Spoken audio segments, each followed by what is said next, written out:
আসসালামু আলাইকুম বন্ধুরা, আপনারা কেমন আছেন? আমি তো খুবই খুবই ভালো আছি। আজকে হঠাৎ আর জটপট করিয়া প্ল্যান করিয়া আর স্কুল খোলারও 2 দিন আছে এর লাগিয়া বাইরে হয়ে গেছি আমার একজন দিদির বাসা যাওয়ার লাগিয়া। তো ও মাই গো, বাইরে হয়েছি একটু কি খালি গাড়ি তুটছি, হঠাৎ দেখি যে মেঘ আইছে। তা মেঘ সীমা ছাড়া খুব বেশি মেঘ দেয়। তো কিছু কিনতাম উনতাম বা বাচ্চারা লাগে কিছু লইয়া দিতাম, এটা তো লোয়ার আর কোনো সুযোগও নাই। মানে ওরকম মেঘদের ও মাই যেতে যেতে যেতে হঠাৎ থেকে আধা রাস্তা যাওয়ার পর এদিকে আর কোনো মেঘই নাই, কিচ্ছু নাই।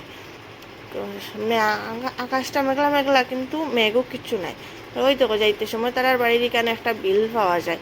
বিলিটা মানে এমন রোদ দিছে যে তার কারণে একদম শুকাইয়া সার হয়ে গেছে বিলি গোতে কই আপনারাও একটু দেখায়। ও আপনারা দেখাইলাম, ও তো তারা গড়ে গিয়া ফসি গেছে। ফসার পরে দেখি আমার বোনের ছেলে কয়, আন্টি আও আমরা সফরি আসো যে সফরি দশে আমি ফাড়িয়া দিই, তোমরা বুইয়া বুইয়া খাইবা।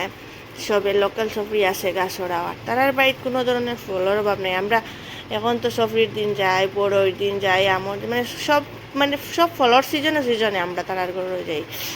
ওই দেখো এইখানে ফাড়িয়া দিছে আর হাতে আর আয়াতে মিলিয়া ভাই বোনে তারা এখানে গিয়া আমরা কত কিছু করি। আপনার নেক্সট ভিডিওতে দেখাইমু, আপনারা দেখলে বুঝবা। আসসালামু আলাইকুম।